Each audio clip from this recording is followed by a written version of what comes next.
Okay, this is the Module 3 overview video. Let me share my screen.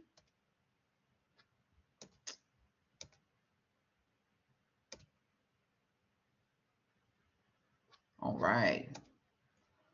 Whoops, rocking and rolling. There we go. Module 3, Introduction to Rhetorical Context. Okay. The word rhetoric could very loosely be described, or defined rather, as the art of persuasion. When someone is trying to convince you of something, they use various rhetorical strategies or various strategies to persuade you to agree with them or to believe that something is true or whatever. Communicating uses rhetorical strategies. Now, maybe even the purpose isn't necessarily to persuade, but to just get information across. There's still, that's why, like I said, the definition of rhetorical could loosely be described as the art of persuasion, is because a person can be using rhetorical strategies just to try and communicate without necessarily trying to persuade. But we're going to tend to use it more for persuasion in this course. But using rhetoric to communicate or to persuade involves various contextual factors, right? There are all sorts of different vectors that merge together in order for communication to actually occur, to be successful. And in the module introduction, it points out what some of those are. It says that no discussion of how writing or communication work would be complete without a look at the context or situation that influences the choices made in a communicative interaction. In other words, there's context, there's a situation that sets up the way in which communication actually occurs and in which that message is interpreted. So if writing is communication, effective writing depends on the acknowledgement of a specific set of circumstances that dictate how communication is attempted. This set of circumstances is what is called the rhetorical context, or in some cases, the rhetorical situation. The rhetorical context refers to the various circumstances that influence a communicative moment. So you as a human being, when you go to grandma's house and you try to convince her to let you have a slice of apple pie, you are in a rhetorical context or rhetorical situation there, as is grandma. But the aspects that are involved are as follows. There is some kind of speaker or writer. You are trying to communicate a message. You are that entity from which the message originates, or you're going to beg grandma for some of that apple pie. There is the message itself, that is, grandma, I'm hungry. Your apple pie is slamming. Can I please have some? Right? That's the message you're trying to convey. There's the audience, or the recipient of your message. In this case, it's grandma. You want grandma to hear that you'd like some of that apple pie. And then there's the medium or the mode of delivery. This is the vehicle or the format through which the message is delivered. In the case of our hypothetical case with grandma, it's speech. It's verbal communication. You are speaking to grandma and she is listening, and so you're the speaker. You have a message about your desire to have some of her apple pie. She is the audience of that message, and the medium through which that message is communicated is through speech. Okay? It tells us that all four of these aspects of rhetorical context influence one another. So that rhetorical situation, it could be different if you were to change the speaker or the message or the audience or the medium. Okay, a speaker or writer will change how he or she presents information depending on who the intended audience is. Or, sorry, it says includes. So you're going to go to grandma's house and you're going to talk to grandma different than you would your best friend or you would a child. A kind of odd situation with the child example. Let's say the child has the apple pie. When you speak to a 6-year-old child, you talk to them differently, right? You probably get down on their level a little bit sometimes. Like maybe you kind of bend over at the knees and you're like, "Hey, Jeremy, you think I could have a piece of your pie?" And notice that the tone of voice changes too. Um, or maybe because this is, you probably wouldn't be doing that with a kid, but you ask them if they want to play with their blocks or whatever it is that they want to do. But you change the way that you communicate based on who your audience is. You talk to grandma different than you would to a kid. You talk to your friends different from your boss. Okay? And also, the context changes based on the medium through which information is presented. Going and speaking to grandma in person is different from sending grandma an email or making a TikTok video and sending that to grandma, because an audience will change its expectations based on the medium being consumed.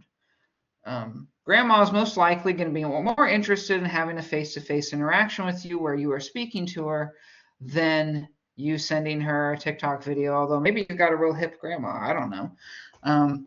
But her expectations for receiving information is different.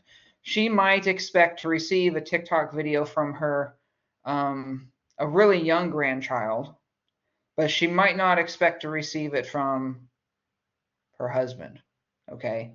So the context influences how the message is delivered and how the language is used. So in this module, you're going to be thinking about rhetorical context.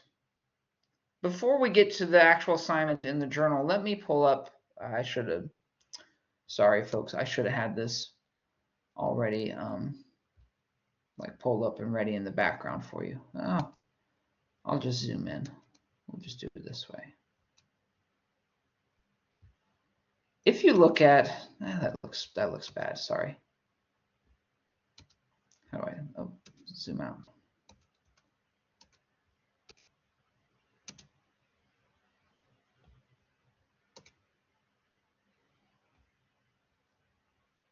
Sorry for the delays, folks.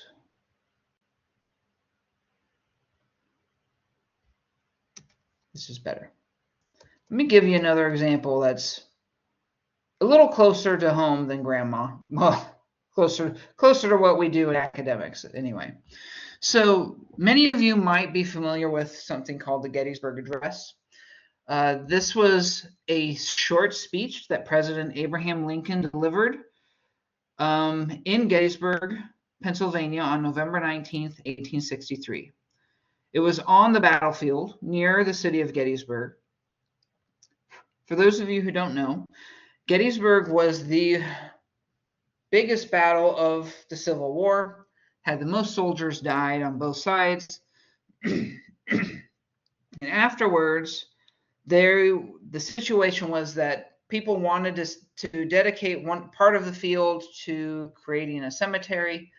And so Lincoln came and gave a short speech as they were kind of like consecrating the ground, so to speak, for the sake of the cemetery to bury the soldiers. And Lincoln gives this speech. So in this rhetorical context or this rhetorical situation, we already know that Lincoln, the president, is the speaker.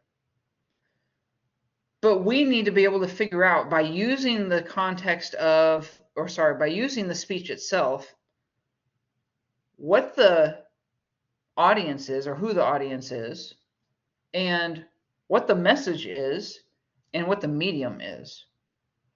Now, the speech is very famous. I'm going to kind of read it and give a little bit of commentary here and try and walk you through identifying or figuring out maybe some of these rhetorical elements. So it says 4 years ago. Score means 20. 4 times 20 is 80 plus 7. So it's 87 years ago. Our fathers brought forth on this continent a new nation conceived in liberty and dedicated to the proposition that all men are created equal. This is one of the most famous lines you'll ever read or hear, by the way. It's about what he thought the intentions of our forefathers were for creating the United States.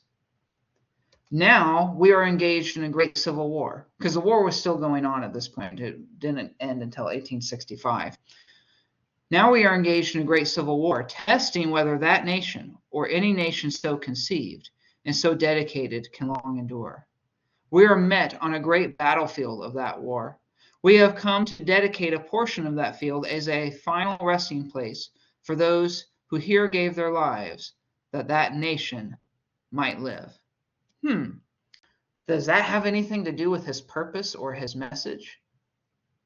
Sure does. That's why we're here, right? He's describing why we're here. We're going to dedicate this ground so that we remember the dead, because those people gave their lives that this nation would live.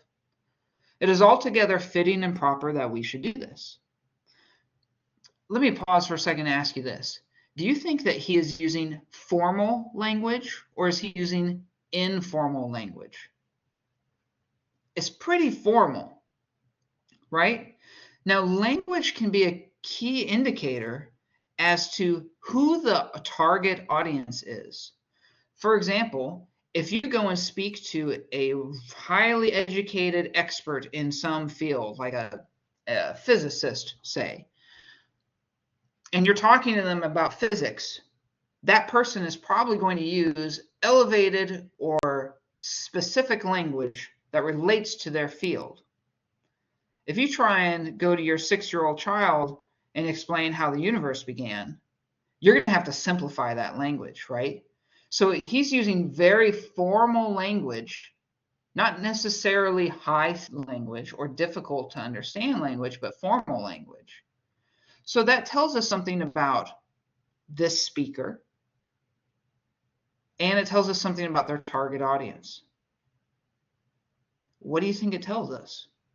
Well, he's the president. He's giving an address, a speech, that there's people standing on a field there. There are reporters there who are going to write down what he says. So he's aware that these words are going to end up in newspapers, right? So it's very formal speech. But if his audience were different, if he were sitting at home with his wife and one of his sons, he would probably use much more relaxed language to communicate, wouldn't he? Because the rhetorical situation is different and his audience is different. That's a key understanding that you've got to have. We address people in a certain way based on the circumstances that we're in, and we change how we address people or how we deliver that message based on who we're talking to and what that situation, or how that situation might be different. Okay. But he says it's fitting and proper that we dedicate part of this field to those who gave their lives here. But in a larger sense, we cannot dedicate, we cannot consecrate, we cannot hallow this ground. So in a larger sense, even though we're here to dedicate the ground for these people that gave their lives, in a larger sense, we can't do it. The brave men, living and dead, who struggled here have consecrated it far above our poor power to add or detract. Nothing we say or do here can consecrate or make holy this ground, because it's already made holy by the blood that those people shed, by the sweat and the struggle that they gave. The world will little note nor long remember what we say here, but it can never forget what they did here. It is for us, the living, rather, to be dedicated here to the unfinished work which they who fought here have thus far so nobly advanced. So what is he encouraging people to do? And this might get to that purpose or that agenda that he has. He's saying that even though they died, we have to finish the work of making this nation great, where all men are equal. One of the questions that you're going to be asked in the assignment, it's not about this speech, by the way, it's about different text, is to try and pick a single sentence that you think conveys or captures the message that the person is trying to articulate. In this speech, this could be a good one. We have to continue the work. There might be other ones that you would choose instead, and that's fine as long as you could actually justify your choice. It is rather for us to be here dedicated to the great task remaining before us, that from these honored dead we take increased devotion to that cause. We should increase our devotion to the cause that all people are created equal, for which they here gave the last full measure of devotion. My goodness, what a great line. Those people gave their last full measure of devotion because they died in pursuit of creating a nation where people are treated equally. Therefore, we, left over, the people who are still living, should give our devotion to furthering that cause. That we here highly resolve that these dead shall not have died in vain, that this nation under God shall have a new birth of freedom. And then here comes another really famous line, probably one of the most famous lines that you'll ever hear or ever read. And that government of the people, by the people, for the people, shall not perish from the earth. Okay, so the key here for this module, again, is not necessarily that you get a greater understanding of the speech, although I think that it'd be pretty cool if you do. I hope that you do. But really that you be able to identify the speaker/author, that you can identify a target audience, what the message is, and also the medium. Now, the medium, or let me back up. Let me go to the target audience. The language that he's using, we said, is formal, but it's not high level. So maybe he has a really broad audience. It could be for the uneducated and the educated. It could be for young and for old. It could target people of Gettysburg, but he knows that it's going to be in the paper. And so it could be really targeting everyone in the entire nation. But you need to be able to think and ask questions about who is this exact audience? What is their education level? What are their worldviews, right? Maybe he's even making an appeal to specifically his religious audience, because he uses that phrase under God, doesn't he? There's a lot to consider about who the target audience could be, but you want to be able to justify your answers with specific details from the text. Now, in addition to that, we need to figure out what is the main message of this speech. And again, you want to pick out something that you think captures his main motivation. Just as there could be multiple audiences, possibly, there could be multiple messages that he's trying to communicate. And so sometimes trying to pick just one could be difficult. But this brings us back to that ability to identify main ideas then. You want to be able to identify the main ideas of a speech, or really summarize in your own words what you think the main purpose of the speech is, what that message really is that he's trying to communicate. Now, the medium, I told you already, is a speech. He was standing in a field with people around him. But the medium, that wasn't the only medium, right? So the speech went through several drafts, and because it was carefully written, and it was later printed in newspapers. So even though this medium was verbal speech as he gave it, he probably, I'm not a historian, so I don't know for sure, but he probably had it written down in front of him. So there was some kind of writing there that he was using, some written text. And later on, it became embodied in text in like newspapers and everything as well. So it started as verbal speech, but the medium also became the printed word. You should think about, though, how could changing the medium maybe change the rhetorical situation? Let's say that he actually did this as a podcast. Now, of course, they didn't have technology for that at that time, but let's just pretend that they did. How would sitting in a room, being interviewed on a podcast, maybe change the rhetorical context of this information? Well, chances are he would be giving a response that was off the cuff, right? It might not be well prepared. And so his level of language might be less formal, especially if he's sitting in the room drinking coffee or whatever, or some Red Bull or whatever his drink of choice would be, in some blue jeans or whatever, hanging out with his friends, smoking a cigarette or a cigar or something. He might use very less formal language just to communicate his idea. And so then we can see that the language is an indicator for us of his situation. It indicates the type of medium that he is using, the preparation that was involved, or if it were something different, like a podcast, maybe a lack of preparation. If this were an article, it would probably be longer, and it might have pictures that went along with it, some visuals, if he were to write an article instead of just doing a short speech. So these are things to consider about how changing the medium might change the rhetorical context. And what I'm doing right now, what I was doing just a moment ago, asking you those questions, that's not just random stuff, by the way. Look at the questions in the assignment in journal number 3. What do you have to do? Identify the specific audience. You have to identify the specific message or purpose. Figure out the limitations of the medium and what might change if the speech was a different medium.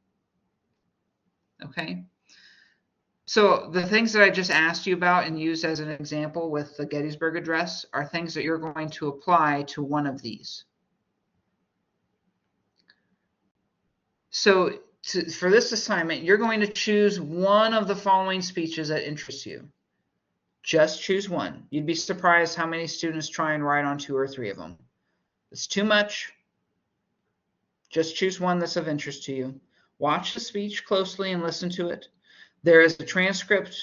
Most of them have transcripts available, or you can do closed captioning if you need to as well. But you're going to choose one of these speeches, and you're going to provide a brief rhetorical analysis of your speech.